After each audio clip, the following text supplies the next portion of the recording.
Afternoon, Afternoon, a story by Michael Joyce. Afternoon is a story in an early example of hypertext fiction, where the reader choices affect the narrative flow.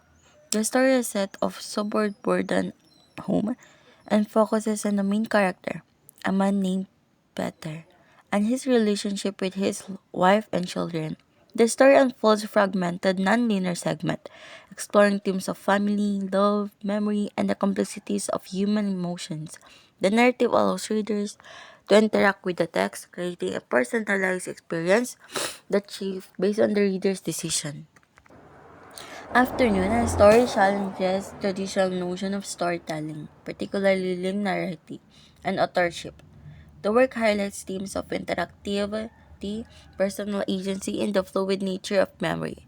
It questions how time, experience, and identity are constructed, suggesting that reality and memory are not fixed but constantly reshaped by the perception and choice.